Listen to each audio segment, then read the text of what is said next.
don't say anything important. All right, we're live. Cinco de Mayo, everybody. Welcome. After yeah. yesterday was the Star Wars Day, right? The May the 4th. The 4th be with you, yeah. Right.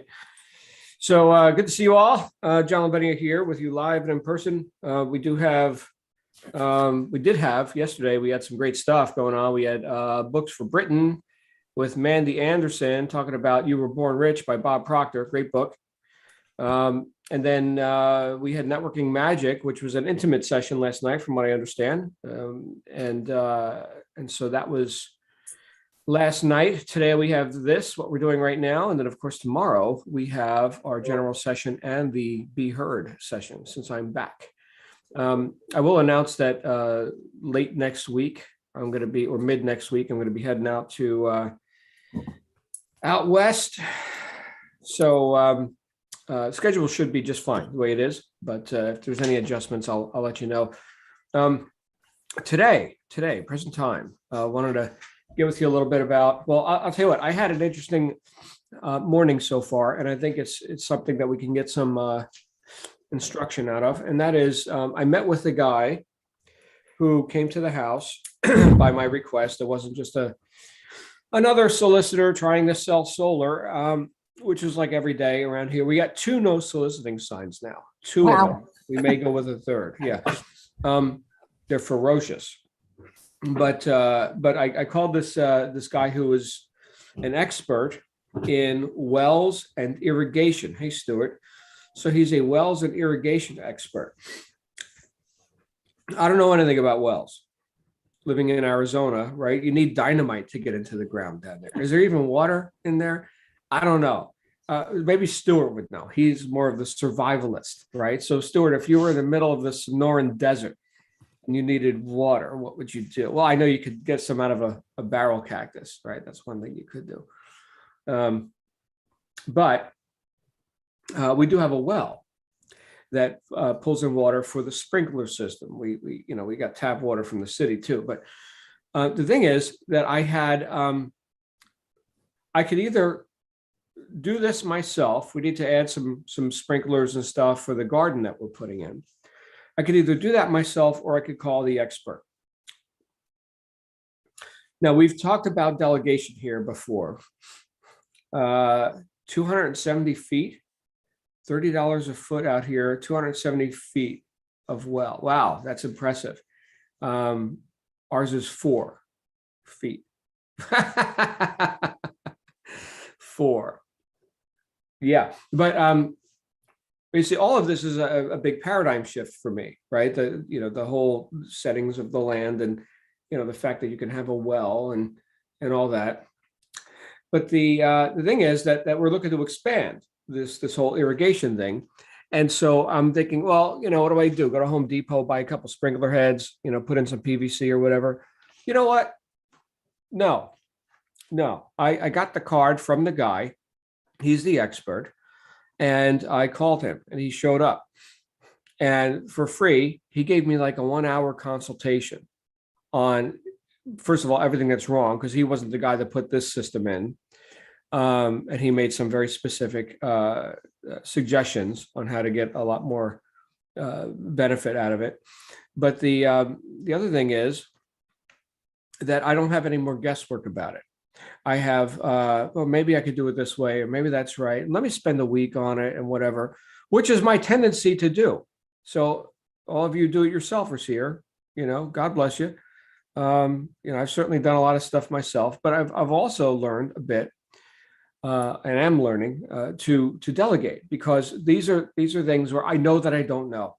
Now, earlier this week, or it was during our book study group, we talked about that hierarchy of consciousness and competence. Okay, so there's the bottom, just to review. The bottom is that you don't know that you don't know. You don't even know there is stuff to know. Total ignorance, not knowing this, not conscious of it either. Okay, the next step up would be knowing that you don't know. So you're conscious of your own ignorance. So you know that there is stuff to know and that you don't know it. Typically right around there is the possibility that I need to change, something needs to be different. I like knowing stuff. I like accomplishing things. Okay. And so we've got interest on perhaps a new area of endeavor, and enough interest anyway to realize that we don't know.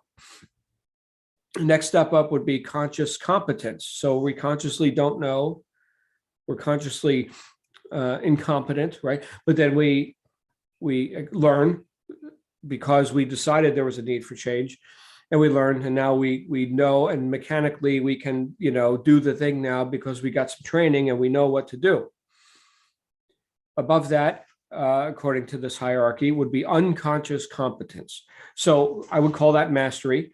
I don't like the word unconscious so much because I can look at things where I've gotten great results in, but I still know the basics. So I didn't become unconscious of what got me there.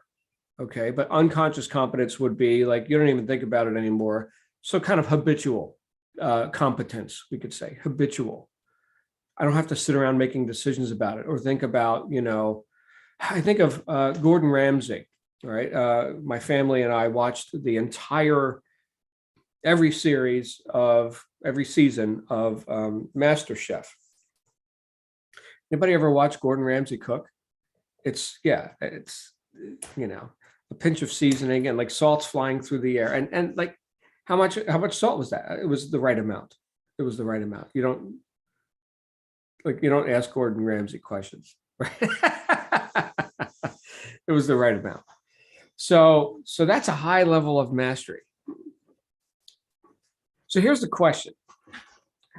How many times do I want to repair my own work? So let's say I choose, we can look at this in different areas of life.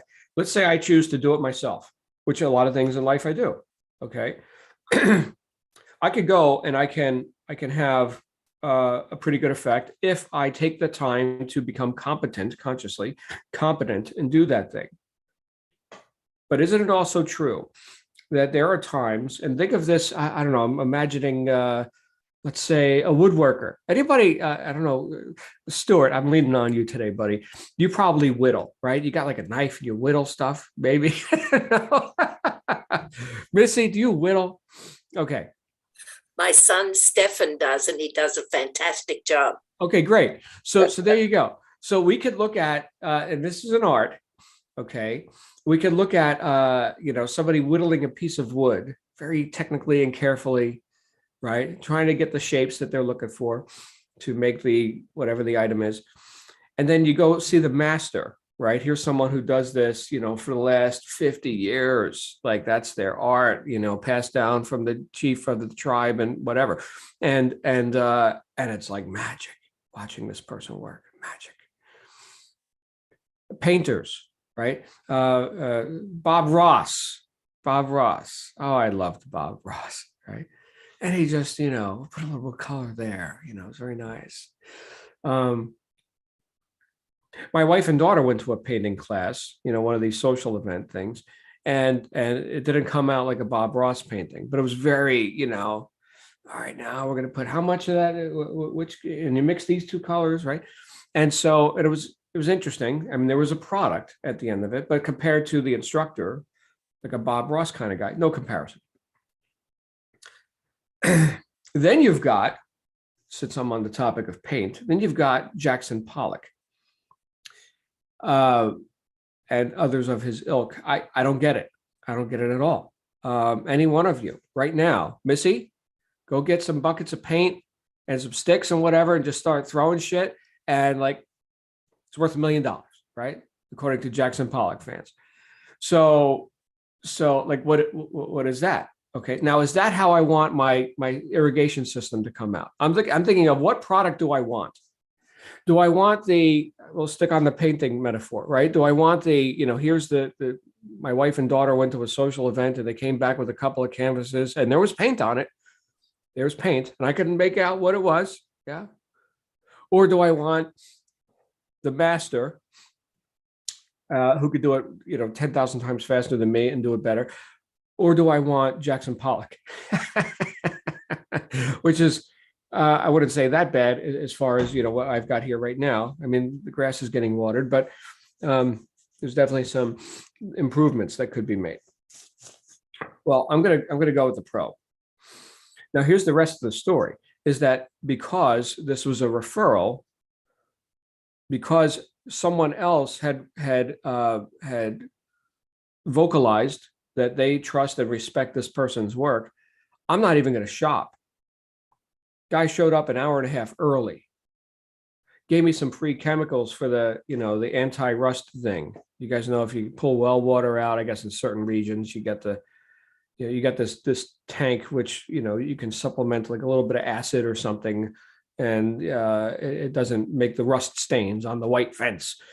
I'm just learning all this stuff. I don't know. In Arizona, we do drip, right? Everything's drip. Here, you don't bother doing drip, right? Just blow the water in the air.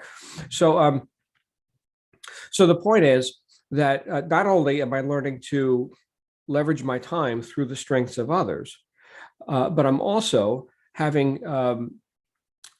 you see, I've gotten more, let me say it this way, I've gotten more protective of my time as of late. And I think all of us deserve to do that, because let me tell you about the evolution that leads up to this. Anybody familiar with Robert Kiyosaki's work? I know many of us have read some of his books, right? One of them in the cash flow quadrant, he talks about 4 different quadrants from which people approach, making money and business and life and whatever. And so the first quadrant is the employee quadrant, which I was born into. Everybody I knew was broke. They all worked jobs, and there was never enough money at the end of the month. And, that whole story, lack, limitation, and essentially subscribed to some outside agenda, a corporate agenda. My boss, the company, okay, where they have caused an agenda to occur, and now I've subscribed to it. I am the effect of that agenda. And of course, you don't get paid what you're worth at a job. You get paid what the job is worth, right? So now I was born into that mindset. And there's no leverage there. You are the leverage for, the higher leaders, staff, managers, whatever, corporation. And it's laborious. And it typically doesn't pay well.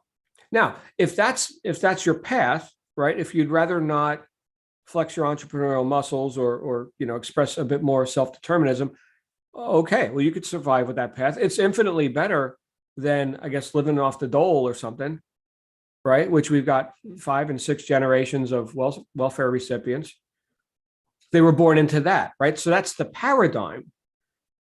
That's the paradigm of go get a job, or the paradigm of, you're just, I don't know, part of the proletariat or something, and you're supposed to, people are supposed to do for you or something. I don't get that mindset. But you see, I was born into the employee mindset. Anyway, that's one of the quadrants. The welfare mindset, or the welfare thing, didn't earn a quadrant. Okay, so that's not productive at all. It's counterproductive. So employee is the first quadrant. The self-employed person, big step up. Okay, so now we're determining for ourselves. Now we're causing the agenda as well.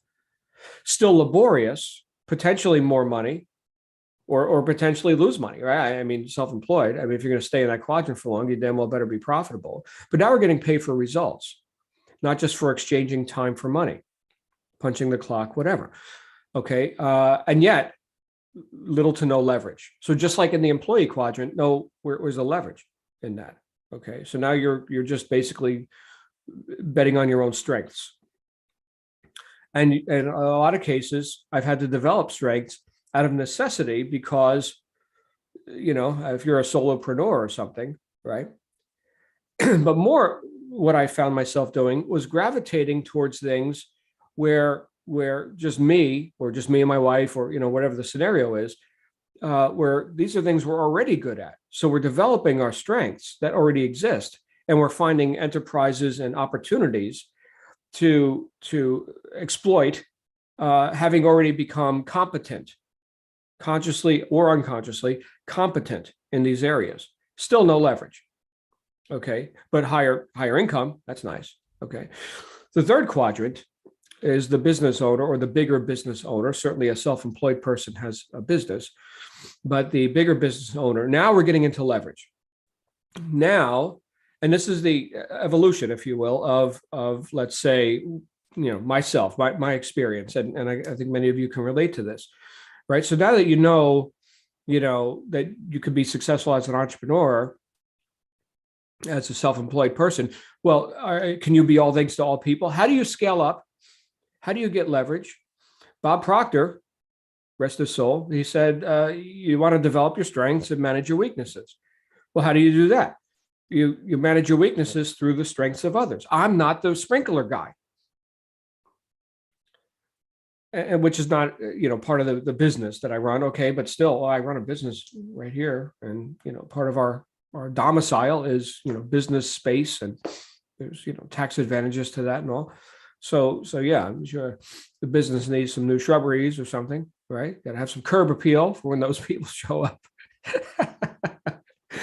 For when the solar salesmen come to my house. But the thing is that now we know that we're not the best at doing something, nor are we interested in learning to be the best, because there's other people who will do it because our time is worth more than the money we would exchange with them to get that done.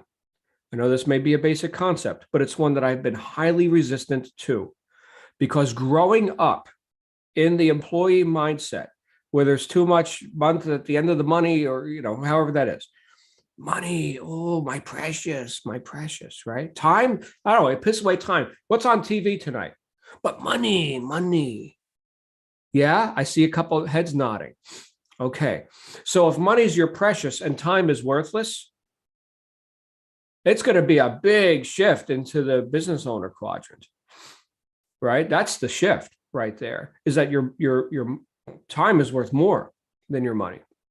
I'm not going to learn how to do the friggin' sprinkler system. I'm not going to do it. I'm going to pay the guy, and if something breaks, I'll call him again, and he'll come out and get it. I already know the guy's going to be awesome. By the way, anybody needs a reference in the Clearwater, Tampa Bay area for like a killer well and sprinkler guy, this is the guy, and he's been doing it like 30 years. Yeah, and he knows his stuff, and he can just look at stuff. It's just like the whittler, right? They can make one slice with the blade, and it's perfect, right? Whereas I'm trying to get it right. Hey, you got some power tools. What about that razor blade kit, the X-Acto knives, right? They're like, boom, it's perfect, So that's the business owner, okay? And so the fourth quadrant, which is another major shift, as Kiyosaki talked about, is the investor quadrant, right? So you've got now where you're not even showing up. Here's money. Okay, my time is way valuable. Have some money and go grow it for me. Because you, Mr. and Mrs. Entrepreneur, you are competent. You're awesome. Here's some money. Go scale up. Go be awesome. Do whatever you're doing, and then make me some more money. So when I think about this, really, this hierarchy, we talked about the hierarchy of competence and consciousness of that. But there's another hierarchy of the value of time versus other resources. Who's helped me with this quite a bit? Can you guys imagine? My secret weapon, Shannon. After she went through cancer treatments, the whole gamut, okay, double mastectomy, the chemo, all of it. She became, I think, much more awake as in terms of, well, how much life do we have here? I got like guarantees and stuff. Do I have? Am I here to suffer the time wasting distractions of never-ending, incessant, impingement on my attention? No. And so we actually, when we were in Hawaii last week, we had a conversation, like a battle plan.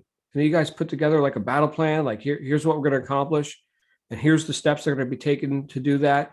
And we're just, we're looking forward now. We're planning, as the old saying goes, if you fail to plan, you're planning to fail. And so we did some planning. We had some downtime where we could actually do that and stop and look with nothing else impinging on our attention. So the next 5 years, what does that look like? And so we mapped out, Like, here is the purpose, and here's the products we're going to create, and here's the actions that we're going to take, and here's what we're going to delegate. And we got to do that. And so that investment of, in our case, a week off the grid, in addition to, having swimming in waterfalls and, eating fish tacos. But in addition to that, we got to put attention on actually planning stuff. And one of the decisions that I made is that I'm going to be stepping out of some of the consulting work that I do, stepping back from it, still having my hands in some stuff, but not with the things, not with the things where it takes up a bunch of my time, dealing with an individual, customer and this, returning phone calls and that sort of thing. That it's like, my goodness, what is my time worth?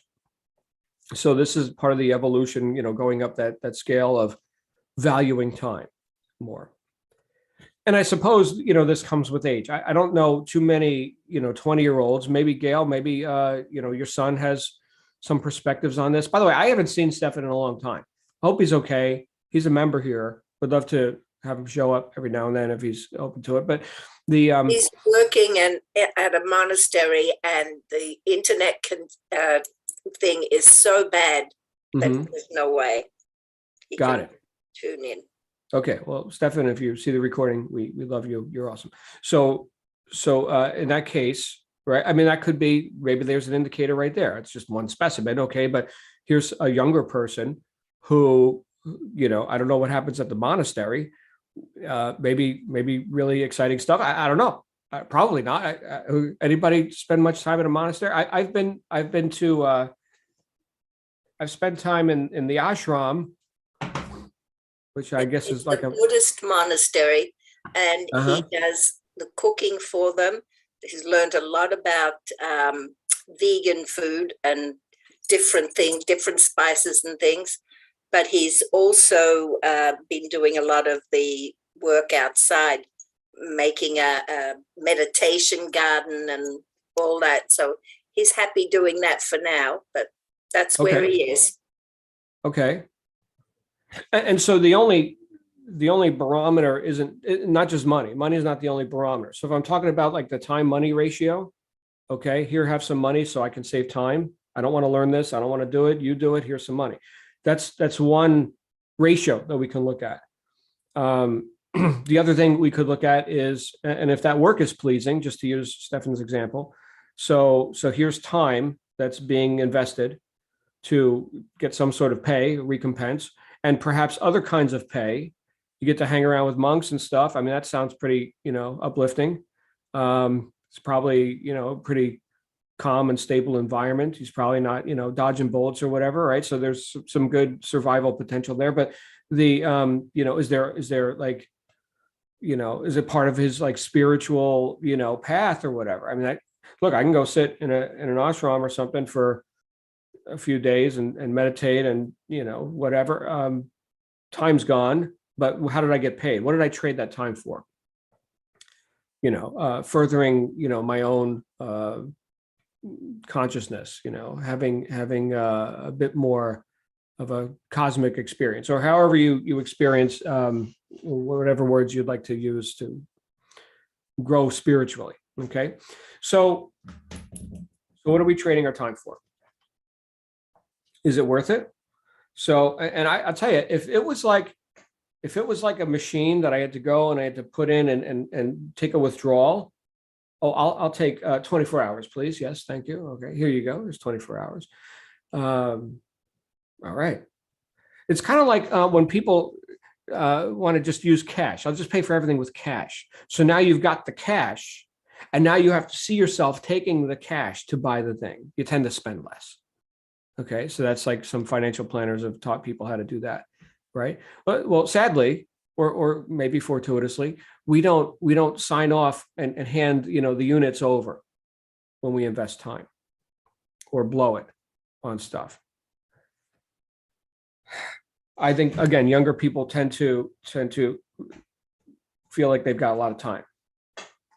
But just today, unfortunately, nobody died. Little anecdote, okay?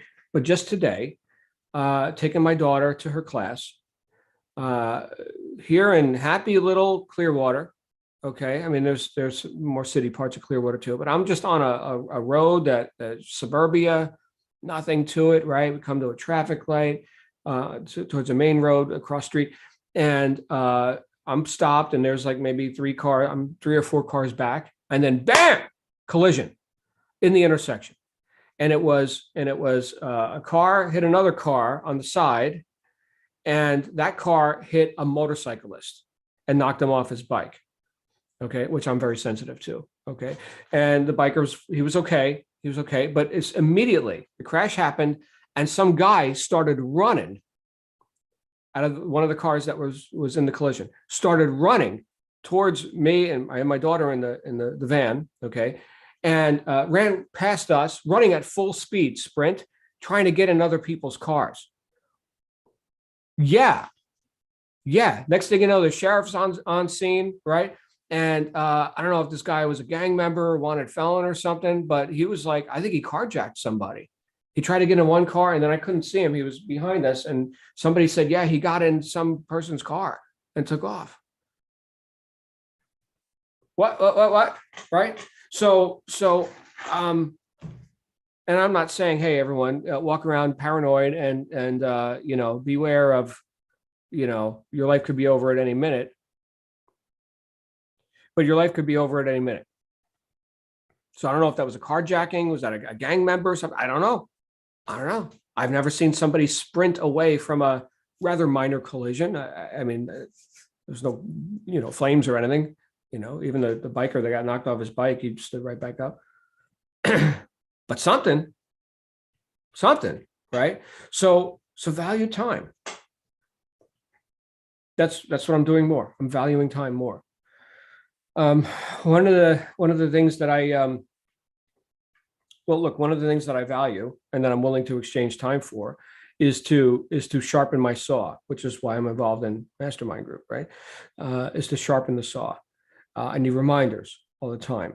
I'm sure many of you have been through we did the book study on the 7 habits of highly effective people. Number 7 is to sharpen the saw, or the axe, or whatever the metaphor is. Okay, so that makes me more effective when I am exchanging time for whatever the end product is, or however I intend to get paid for that. I think that the main point is that as I've continued to add years to my life, I've just gotten more conscious of this, with or without near-death experiences like my wife had. Okay, and I've had a couple. Not long lasting or extreme like what she went through. So here's I guess what I'd love to hear from you guys, if you've got some perspective on this. What have you said no to as of late? So this is the mode that I'm in, right? Is putting up, now here's barriers, here's boundaries. Whereas if I've got all the time in the world, well, then I have no boundaries. Or what was said, there was actually a good quote in that book that we're reading. If you've got more than 3 priorities, you don't have any, right? Yes to everything. Wrong answer. Okay, so I'm looking for right answers on that. Are there things that you've decided to say no to because just no, it's not worth my time? Whereas you had previously said yes, right? That's where I'm going with this. I know we all say no to lots of stuff. John, would you like to be an astronaut? No. Okay, but that was never on my radar. Okay, but what can we cut out? Missy, please, if you will. Well, I'm a very new entrepreneur, so I'm in a yes mode. But when you talk about delegating, I feel this sense of fear, like this, who can do what I want? Like I can't even imagine delegating anything. And I've got to fix something, because the only way I can make my schedule is the day after I've done everything. And then I put it in the Shannon's book that there's something wrong with that. And the other thing I wanted to ask, when you first started talking about the unconscious conscious, there was this woman I was listening to, and she was talking about her father who made good money. He like struck gold, but he couldn't duplicate it. And she gave him one of those titles that you kind of said she has learned a way to duplicate it, that what her dad couldn't do. So was it just luck? I don't know. But what we want is duplicatable systems.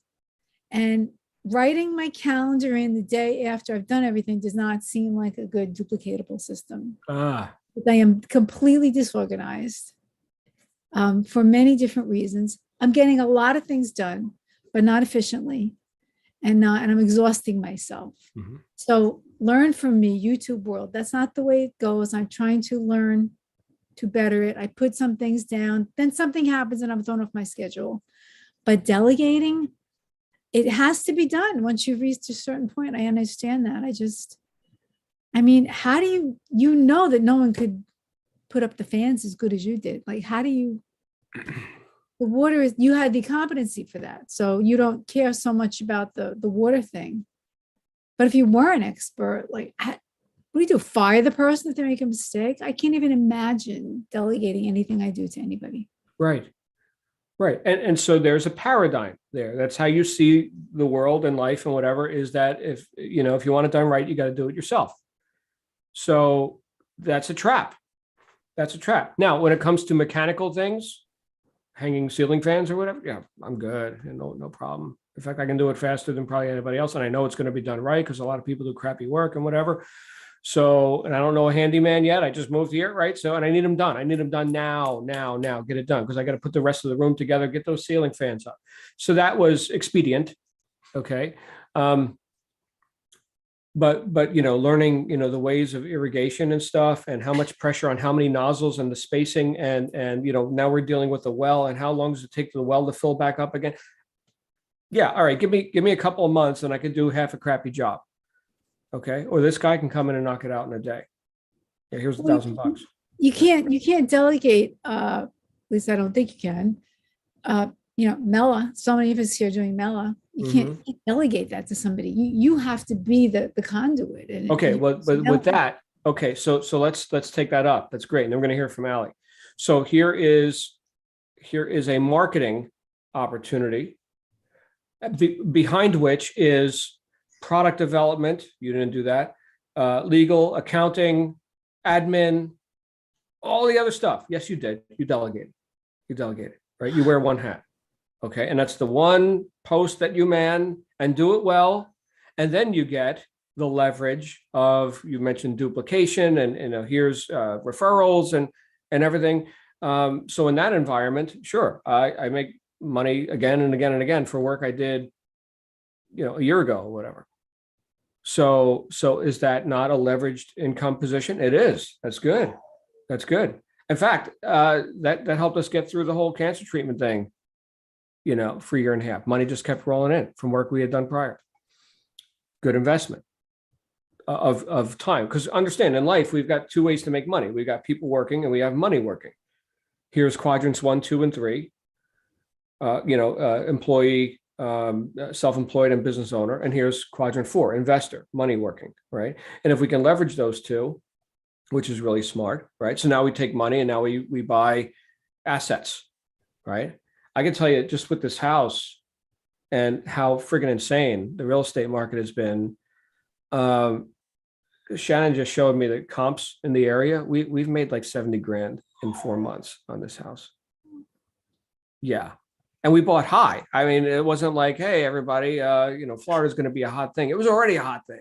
Like people are flocking to Florida. Arizona's out of control. We're expecting that to go, pretty soon. We'll see what happens with that. Out of control in Arizona. Silly, like stupid money.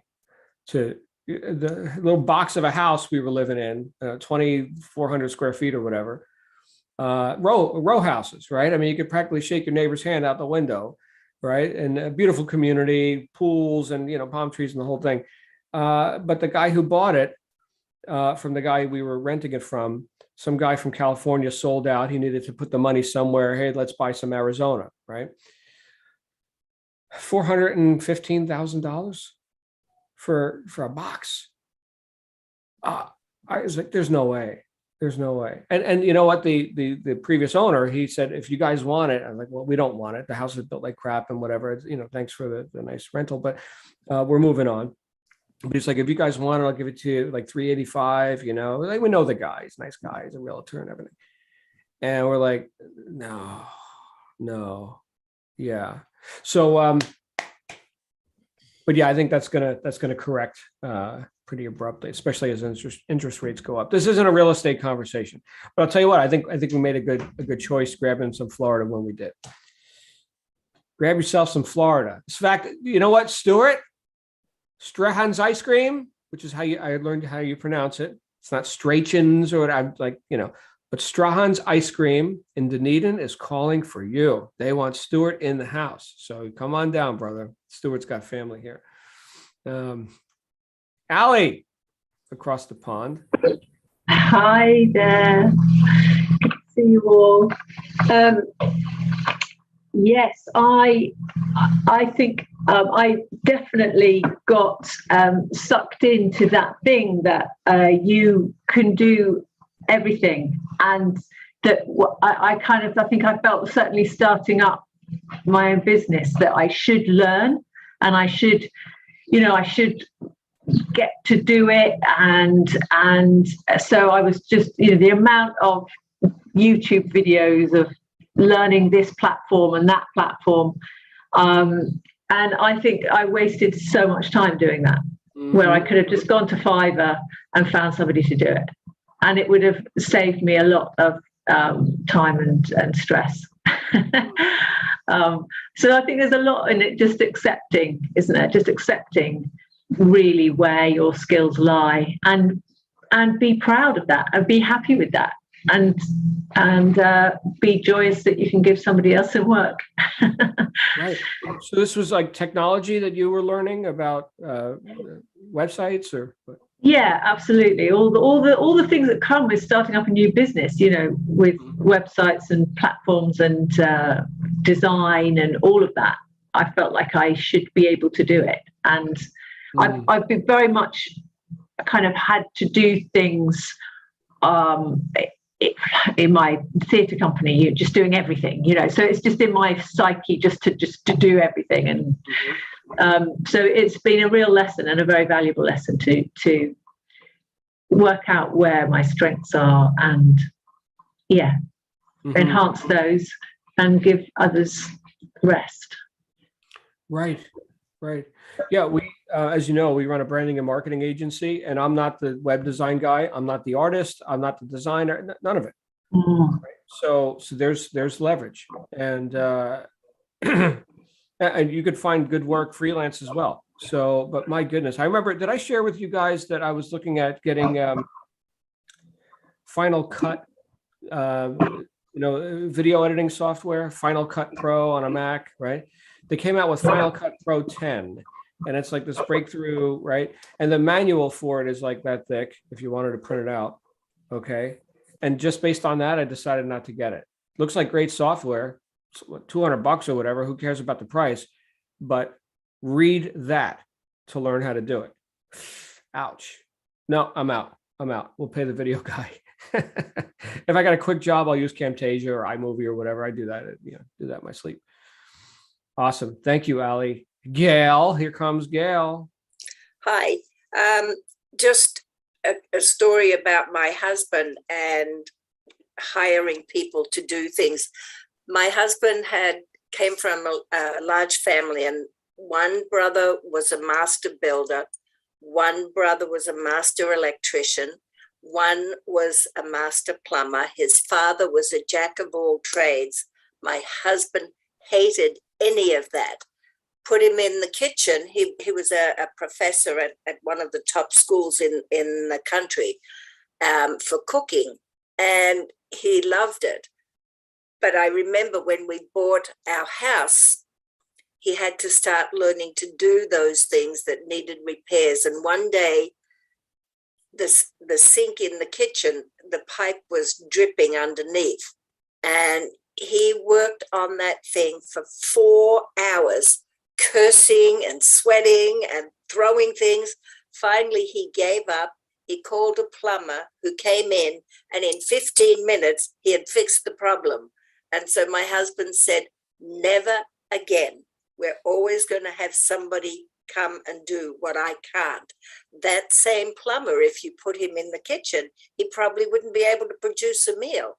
And so I think it's really a good idea to send or outsource and have people do things that you're not good at, because like you said, John, it gives you the time to concentrate on what you know and what you're good at.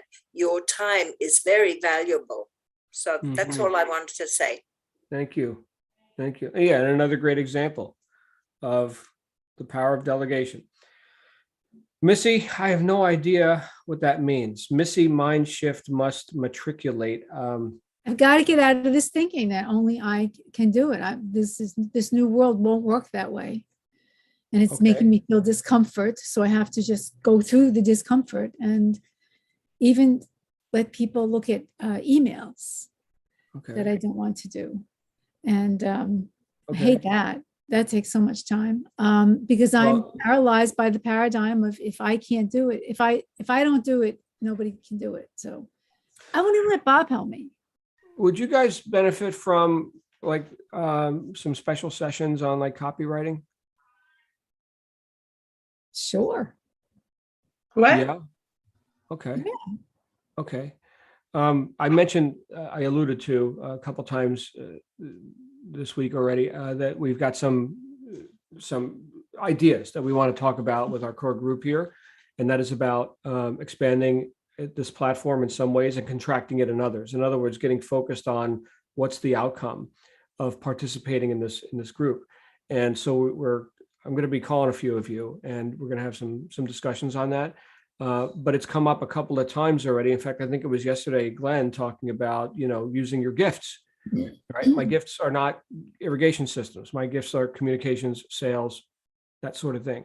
So if you guys are interested in that, I think we might go heavier in that direction. Because look, so many people have attention on, like we're talking about, different enterprises and businesses, self-employed business owners, et cetera. So much attention on, getting leads, bringing in traffic to their website or, appointments on the books. And yet, if you can't sell, well, you can have a million leads. Who cares, right? So I think we're gonna get more into some of the conversions aspect of how we apply these philosophies. Obviously, what we do here in general session is talk about, how does this aspect of life work or not, based on whatever the facilitator is going through at the moment, and usually it's pretty relatable, unless we're talking about Star Trek conventions. I have no idea, but Glenn always seems to get something out of it and brings it back to us. Anyway, I didn't understand your use of the word matriculate, so I looked it up, and I still don't understand how you're using that word, but that's okay. That's okay. I'm graduating to a new Missy who can understand these things and understand that delegation is necessary. Matriculation is graduating to the next level. It's be enrolled at a college or university, or admit a student to a college or university. Second definition, record in an official register, as in Scottish Arms. Well, no, don't use that definition. Okay. I'm thinking of it as graduating to a new me. No, it's enrolling into. Well, I'm rolling into the new Missy mind. Got it. Okay. You're going to like it much better. Thank you for the clarification. I know the dictionary is vast and I don't know it all. Hi, Ingrid, and then we'll go to Stuart. Hi. There she is, Ingrid, ladies and gentlemen, with her awesome QR code. Not fun. It's fun. What's coming up for you, my friend? So, I think what really helps people to delegate is imagining that you're dead, and really life keeps going. All your shit keeps going. No one is indispensable.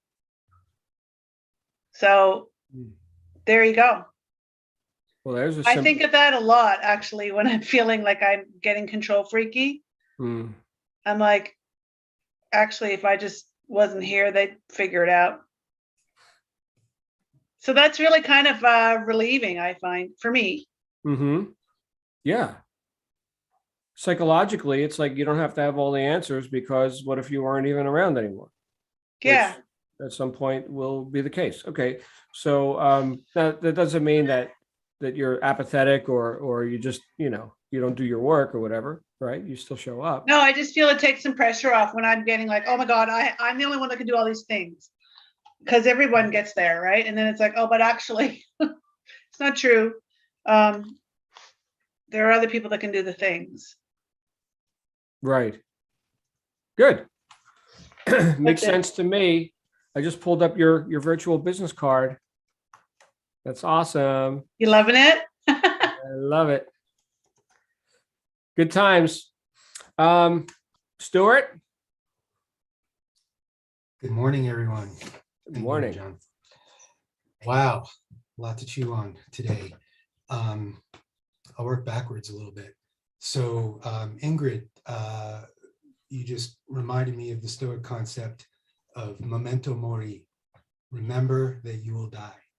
And the great Stoics would meditate on their own death in order to appreciate their lives and what they had. And Marcus Aurelius, the Stoic philosopher king, literally hired somebody to just follow him around all the time and whisper in his ear, "You are only mortal. Remember that you are going to die." As people were throwing roses at him and worshiping him as the emperor and all this stuff, he had some dude, "You're just a man. You're going to die." Right. So very interesting concept. And then that doubles onto memento vivere. So remember that you will die to remember how to live, right? So very cool. Thanks for bringing that up. Allie, I totally relate to what you're talking about in terms of, the entrepreneurial do everything kind of deal. A lot of it for me came out of the fact that I started my business when I was in my early 20s, and I really didn't have a lot of resources, but I sure had a lot of time. And so I just taught myself how to do everything and still have challenges, kind of like what Missy was talking about as well, the ability to delegate, right? But I still am in this mindset of, I got to do my own website. I have to do my own graphic design. I do my own networking. I do my own marketing, all that, everything. John, I think about you a lot. When I first moved out here 30 something years ago, and for those of you that don't know, I live kind of in the wilderness of New Mexico, and that's just what we do out here. Everybody pretty much, does everything for themselves because, first of all, there's not a whole lot of people out here, and second of all, you call somebody to do something, and who knows when they're going to show up. So when I first moved out here, I was a city suburban kid from East Coast, New York, and I took on this project of this funky old A-frame cabin that was built in the 60s on a sheet of acid or something like that. And then the people just kind of left. And when I moved out here, I was a single dad. I found this place, the rats had taken it over kind of deal. And this was where I was going to live. And I worked out a deal with the owners where, I would do work trade in order to live there just to get the place livable. I worked off like 10 years worth of rent. So, this is how I started my business, how I was able to create a life for myself out here, be a single parent, all this kind of stuff.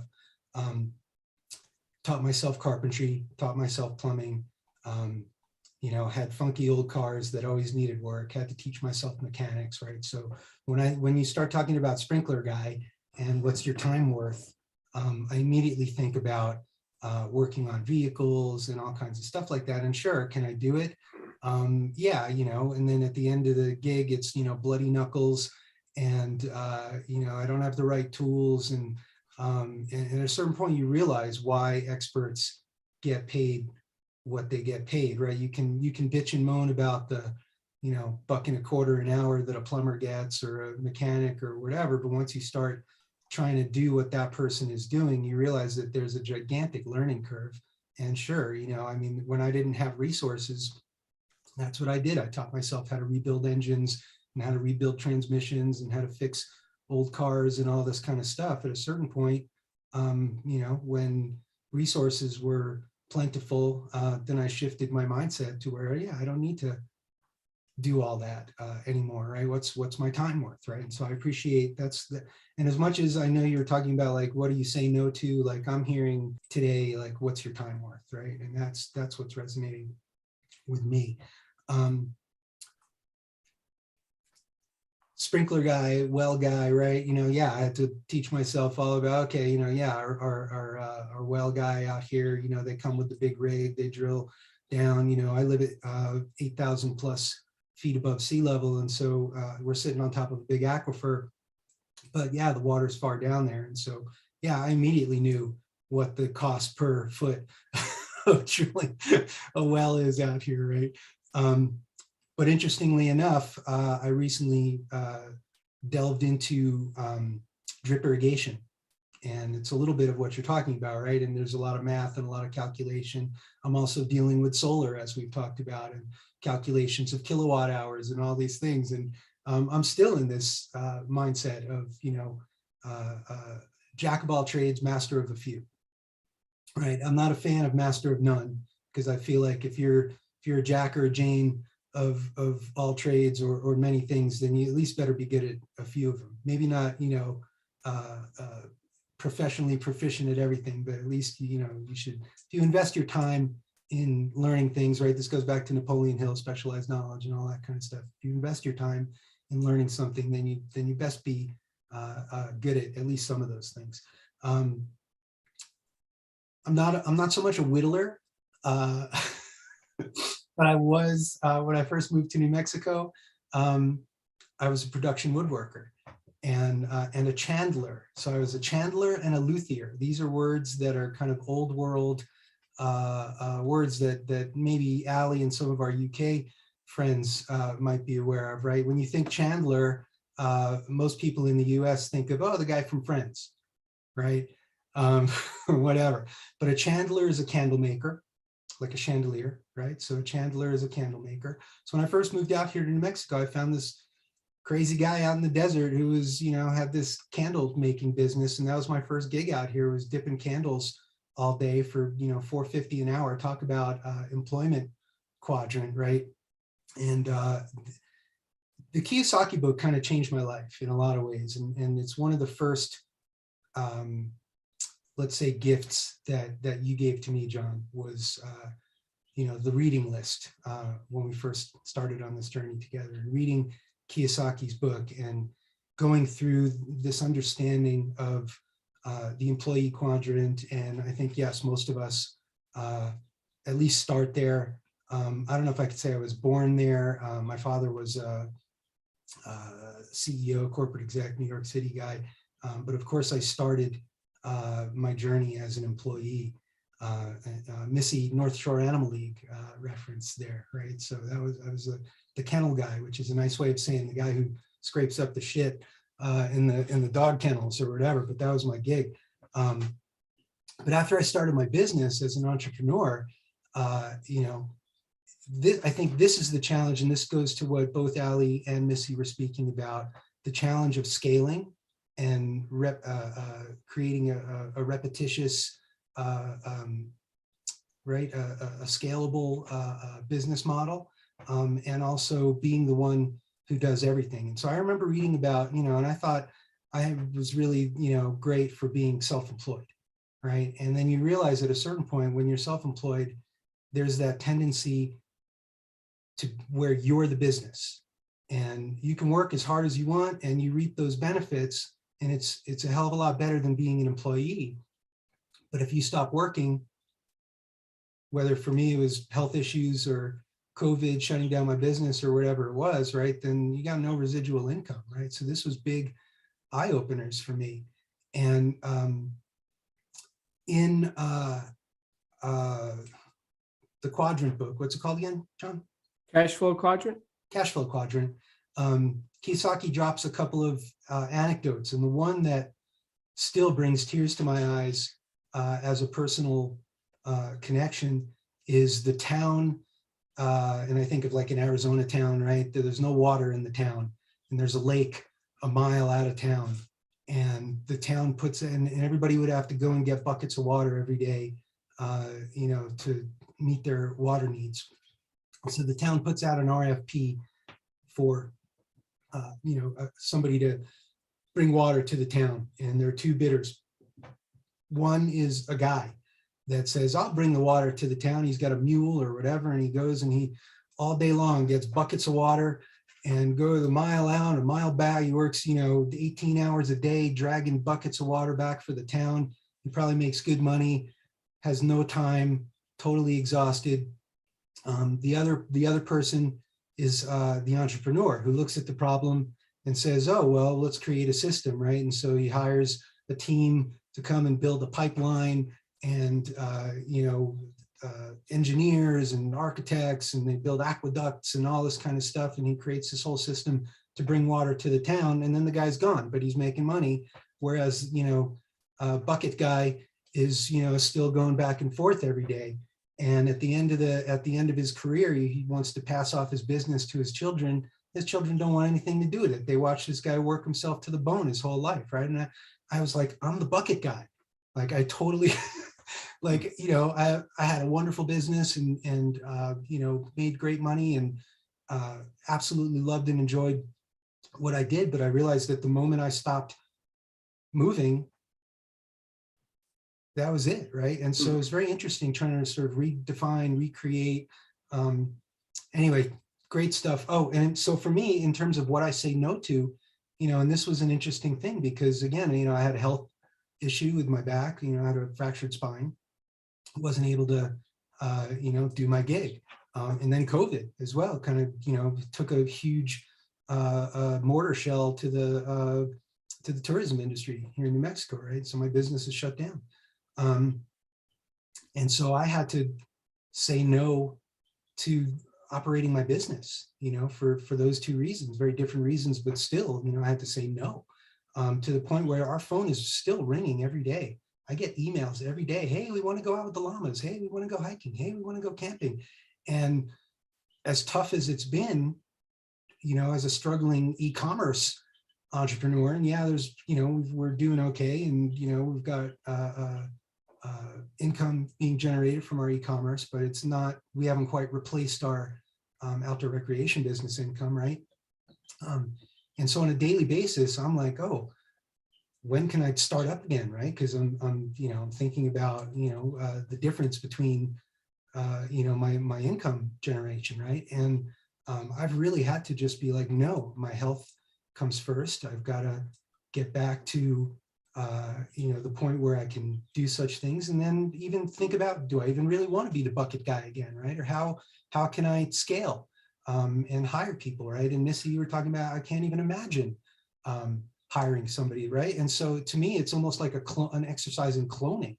Like I have to teach somebody to, be the guy that knows every plant in the wilderness and knows how to work with the llamas and knows how to, survive and teach people. So it's been a very interesting thing. John, I see you're sitting at the edge of your seat. I am. I know you've also got, part of your pay for that is the reward of the hiking and the interactions and the llamas, right? So it's not like, oh, I got to go do another friggin' llama tour. Oh, no. My goodness, right? No. No, those rewards have been great. And Right. yeah, and if I didn't mention that, thank you for reminding me, because yeah, it's much more than a financial reward. I've had the blessing for my whole adult life of being able to do what I love and love what I do, and never felt like I had to work a day in my life, even though, a lot of physical labor over the course of a long day kind of thing. But at the end of the day, I never, I never felt like, oh, I can't do this another day or whatever. I wake up every day just joyous and excited to hit the ground running and go out there and do what I do. So absolutely, those rewards are incalculable. It's priceless, right? So I think that's just a lesson for all of us in terms of, if you're doing what you love, it never feels like work, and the rewards are different than just a couple of zeros in your bank account or whatever. Anyway, man, thank you, John. A lot to think about today. Yeah. Thank you everyone for your participation. I think a lot of times people are looking to get into stuff, which again is a sign of I think youth. I want to get my foot in the door, right? And now I'm looking to get out of stuff, right? Kind of like the tendency for people to accumulate right? Get heavier and heavier, buy this, buy. And now it's like, you know what? Do I need that? No, here, you take that. I don't want that. Right. So interesting stuff. Now, if we can get this earlier, I know we've got some mature people here with us, right? But if we can get these lessons even earlier, wow, what a relief, I think. But you know, as the old German saying goes, too soon old, too late smart. So anyway, love you guys. I will be back here with you tomorrow for an awesome discussion, which we're going to have tomorrow. For those of you on YouTube, I see a couple of you. Thank you for tuning in. Destiny and Jay Cook, thank you for your comments in the chat. If I can do anything for you personally, you know how to reach me. Hit me up on email. And of course, for our members here, we've got some stuff we're going to be talking about, you know, as we move forward with growing the platform and putting some other things on the calendar. So anyway, I'll wrap up with that. We'll see you.